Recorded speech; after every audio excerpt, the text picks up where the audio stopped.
હું છું મનવી। વાત કરીશું મહત્વના સમાચાર વિશે। તો અમદાવાદમાં રાજ્યવ્યાપી હથિયાર કૌભાંડનો પર્દાફાશ થયો છે, જેમાં નાગાલેન્ડ અને મણિપુરથી ગેરકાયદે હથિયારો લાવવામાં આવતા હતા। કૌભાંડમાં મુખ્ય સૂત્રધાર મુકેશ ભરવાડ ઉર્ફે બાંભા લોકોને મોંઘા ભાવે હથિયારો પૂરા પાડતો હતો। હથિયારો હત્યા, મારામારી અને ખનીજ માફિયાઓ સુધી પહોંચતા હતા। હરિયાણાનો એજન્ટ શૌકત અલી મુકેશ બાંભાને હથિયારો મોકલાવતો હતો, જે બાદ બાંભા તેને ઊંચું વળતર લઈને વેચતો હતો। રેકેટમાં નકલી રહેણાંક પુરાવા ઉભા કરીને હથિયારોના પરવાના મેળવવામાં આવતા હતા, જેમાં ગમે તેવા ગુનાખોરીના કેસોમાં સંડોવાયેલા લોકોને પણ લાયસન્સ અપાતા હતા। હાલ મુકેશ ભરવાડ પોલીસની પકડથી બહાર છે અને સૂત્રોના જણાવ્યા મુજબ તે નેપાળમાં છુપાયો હોવાની ચર્ચા છે। કૌભાંડ ઝડપાયા બાદ રાજ્યભરમાં ખળભળાટ મચી ગયો છે અને પોલીસે આ મામલે વધુ તપાસ હાથ ધરી છે। ગેરકાયદે હથિયારોનું આ સમગ્ર કૌભાંડ સામે આવ્યું છે। મુકેશ ભરવાડ ઉર્ફે બાંભા હાલ પોલીસ પકડથી દૂર છે, તેને પકડવાના ચક્રો ગતિમાન કરવામાં આવ્યા છે। અમદાવાદમાં આ રાજ્યવ્યાપી હથિયાર કૌભાંડનો પર્દાફાશ થયો। જીએસટીવીના એક્સક્લુઝિવ દ્રશ્યો।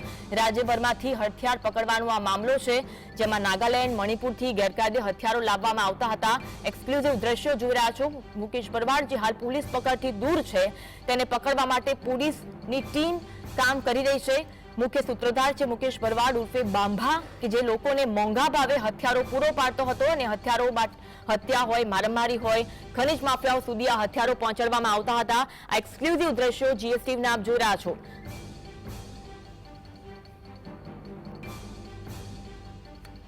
આજ અંગે વધુ વાત કરીશું। શ્રોતા વિરેન્દ્રસિંહ અમારી સાથે લાઈવ જોડાયા છે। વિરેન્દ્ર, અમદાવાદમાં રાજ્યવ્યાપી હથિયાર કૌભાંડનો પર્દાફાશ થયો અને મુખ્ય સૂત્રધાર હજુ પોલીસ પકડથી દૂર છે, શું વિગત છે? બિલકુલથી અન્વી, કે રાજ્યભરની અંદર ઠેર ઠેર અલગ અલગ જિલ્લાઓ હોય કે અલગ અલગ મેગા સિટીઓ હોય, તેમાંથી જે ગેરકાયદેસર હથિયારો છે તે ઝડપી પાડવામાં આવ્યા છે। આ હથિયારોની અન્વી વિગતવાર વાત કરવામાં આવે તો આ હથિયારો છે તે લાયસન્સ અને પરવાના સાથે તેમના દ્વારા લેવામાં આવતા હતા। લાયસન્સ અને હથિયાર મેળવવાની જે વિગતો સામે આવી છે તેની અંદર ઊંડાણપૂર્વક જીએસટીવી દ્વારા તપાસ હાથ ધરવામાં આવી હતી અને તમામ જગ્યાઓ ઉપર જે જીએસટીવીના વિશ્વસનીય સૂત્રો છે તેમની પાસેથી આ માહિતી મળી રહી છે।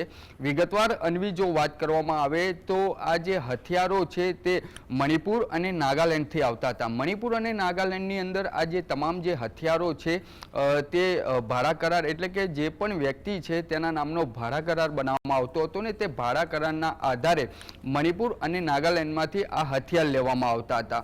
આ જે હથિયારો છે તે તમામ હથિયારો પ્રોવાઈડ કરાવનાર વ્યક્તિ શૌકત અલી નામનો આ વ્યક્તિ છે અને હરિયાણાનો રહેવાસી છે। બીજી બાજુ આ શૌકત અલી દ્વારા ગુજરાત રાજ્યની અંદર અમદાવાદ હોય કે સુરેન્દ્રનગર હોય કે સુરત હોય, તેવા અલગ અલગ જગ્યાઓ ઉપર તેના દ્વારા તે વચોટિયાઓ જે વ્યક્તિ હતા તેની સાથે સંકળાયેલા તે લોકોને પ્રોવાઈડ કરતો હતો। તે હથિયાર તેના દ્વારા 7 થી 8 લાખ રૂપિયામાં આપવામાં આવતા હતા અને આ જે વચોટિયાઓ છે તેમના દ્વારા 15 લાખ, 20 લાખ કે 25 લાખ જેવો વ્યક્તિ હોય તેને તે મુજબ, એટલે કે તે અમાઉન્ટની અંદર આ હથિયાર પ્રોવાઈડ કરવામાં આવતા હતા। હથિયારની વાત કરવામાં આવે તો હથિયાર છે તે ઓનલાઈન મણિપુર હોય કે નાગાલેન્ડ હોય તેની વેબસાઇટ હોય કે તે જગ્યાઓ ઉપરથી કાયદેસર રીતે લેવામાં આવતા હતા અને તેનો એક ભાડા કરાર જે તે વ્યક્તિનો બનાવવામાં આવતો હતો ને તે ભાડા કરાર ત્યાં રજૂ કર્યા બાદ આ હથિયાર મેળવવામાં આવતા હતા। પરંતુ આ જે તમામ વ્યક્તિઓ પાસે હથિયારો છે તે હથિયારો ખૂબ જ મોટી સંખ્યામાં, કારણ કે 100-200ની વાત નથી, ખૂબ જ મોટી માત્રાની અંદર લોકોને આ હથિયારો પ્રોવાઈડ કરવામાં આવ્યા છે અને તે તમામ લોકો ગુજરાતની અંદર અલગ અલગ જિલ્લાઓ હોય, અલગ અલગ મેગા સિટીઓ હોય, તે લોકો પાસે હથિયારો છે। તે લોકોને નાગાલેન્ડ હોય કે મણિપુર હોય તે જગ્યા ઉપર તેમને કોઈ લેવા દેવા નથી, તે વ્યક્તિઓ તે જગ્યા ઉપર રહેતા નથી, પરંતુ તે લોકોને આ જે આ મરતિયાઓ છે તેમના દ્વારા તેમના ભાડા કરાર બનાવવામાં આવતા હતા અને ભાડા કરારના આધારે તે લોકોને હથિયાર પ્રોવાઈડ કરવામાં આવતા હતા।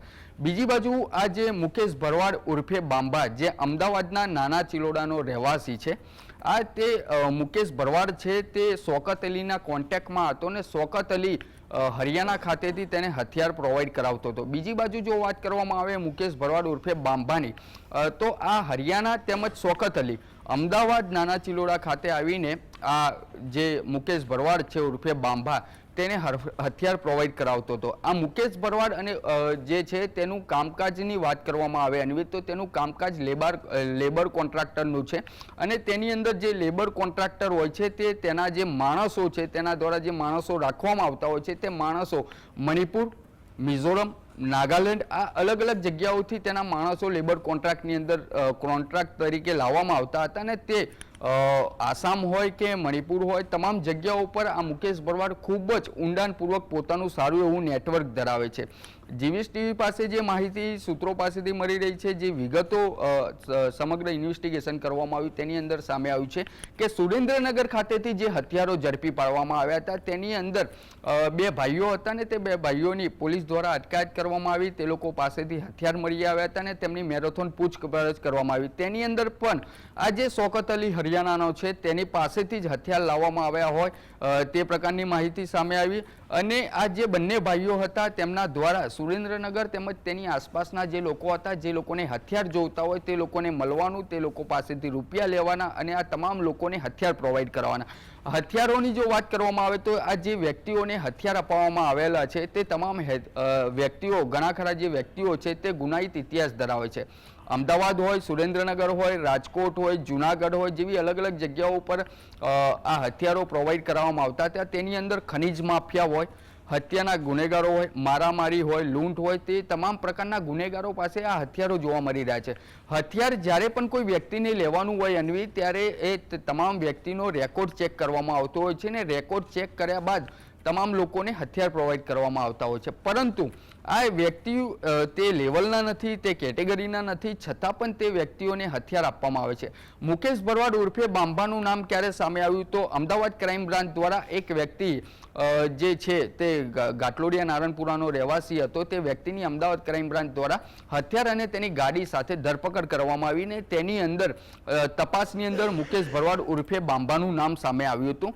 જે દરમિયાન આ મુકેશ ભરવાડ ઉર્ફે બાંબા છે તે હાલ નેપાળમાં હોવાની સૂત્રો પાસેથી માહિતી મળી રહી છે અને મુકેશ ભરવાડ દ્વારા અલગ અલગ ગેરકાયદેસર ધંધા ચલાવવામાં આવે છે. તેની અંદર કેમિકલ કાંડ હોય કે અલગ અલગ જે હોય તે તમામ લોકો ચર્ચાનો કેન્દ્ર બન્યા છે. મુકેશ ભરવાડ ઉર્ફે બાંબા ઉપર અનેક ગુનાઓ નોંધાઈ ચૂકેલા છે. અમદાવાદ શહેર હોય કે અલગ અલગ જગ્યાઓ ઉપર ઘણા ખરા લોકોને તેના દ્વારા માર મારવામાં આવતો હતો, ગોંધી રાખવામાં આવતો હતો, લૂંટ, ચોરી જેવા અલગ અલગ પ્રકારના આ ગુનાઓ સામે આવ્યા છે. આ તમામ જે વ્યક્તિઓને હથિયાર પ્રોવાઈડ કરવામાં આવતા હતા અન્વી, તે લોકોનું એપી સેન્ટર હરિયાણાનો શૌકત અલી સામે આવી રહ્યો છે અને શૌકત અલી દ્વારા આ તમામ પ્રકારની લોકોને રૂપિયા લઈને પ્રોવાઈડ કરવામાં આવતા હતા. તેની સાથે સાથે ખોટા જે ભાડા કરાર છે તે બનાવવામાં આવતા હતા. કારણ કે જે લોકોની પોલીસ દ્વારા પૂછપરછ કરવામાં આવી છે, જે હથિયારો મળી આવ્યા, જે તેના લાયસન્સ મળી આવ્યા છે, તે લાયસન્સ પણ ચેક કરવામાં આવ્યા હતા અને તે ચેક કર્યા બાદ તે જાણવા મળ્યું હતું કે આ તમામ હથિયારો છે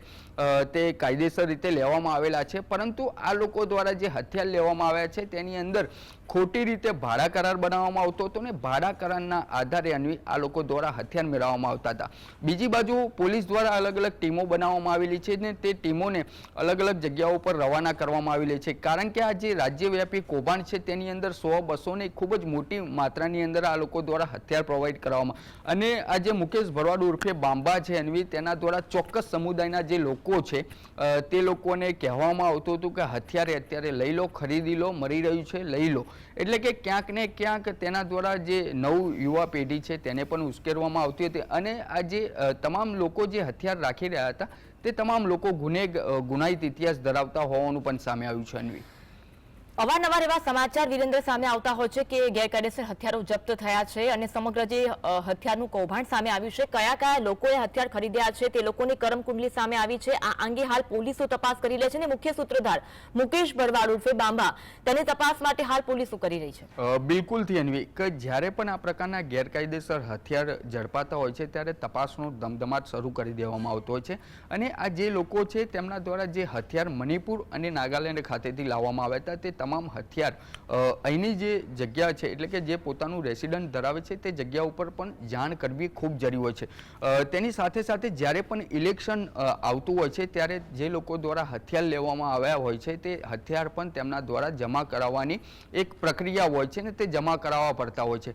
પરંતુ આ જે તમામ લોકો પાસેથી હથિયાર મળી આવ્યા છે તેમજ હજી પણ અનેક લોકોના નામ સામે આવી રહ્યા છે તે દિશામાં પણ તપાસ શરૂ કરવામાં આવી છે. બીજી બાજુ આ જે ભરત લામકા નામનો વ્યક્તિ છે તે પણ આ જે મુકેશ ભરવાડ છે તેના કોન્ટેક્ટમાં હતો. ભરત લામકા પણ એક ગુનાહિત ઇતિહાસ ધરાવે છે, ખનીજ માફિયા છે, ખનીજની અંદર તેના દ્વારા ગેરકાયદેસર ખનીજની ચોરી પણ કરવામાં આવતી હોય છે, તેવું પણ હાલ તપાસની અંદર અલગ અલગ ટીમો કરી રહી છે. બીજી બાજુ આ જે તમામ હથિયારો તેમના દ્વારા લાવવામાં આવ્યા તે જાણ કરવી, એન્ટ્રી પડાવવી તેમજ આ તમામ પ્રકારની જે કાયદેસરની કાર્યવાહી છે તે પણ આ લોકો દ્વારા નથી કરવામાં આવી, પરંતુ તેના માટે નથી કરવામાં આવી કે જે આ તમામ ગેરકાયદેસર રીતે ત્યાં ભાડા કરાર બનાવવો અને ત્યાંથી આ રીતે હથિયાર લાવવા. બીજી બાજુ જો યંગસ્ટર્સની વાત કરવામાં આવે અન્વી, તો હાલ યંગસ્ટર્સની અંદર એક અલગ જ ક્રેઝ જોવા મળી રહ્યો છે. સોશિયલ મીડિયાની અંદર વિડીયો બનાવવા, પોસ્ટ કરવા અને રીલ્સો બનાવવા માટે હથિયાર સાથે રાખવા અને આ પ્રકારની જે કામગીરી છે તે યુવા પેઢી દ્વારા કરવામાં આવતી હોય છે.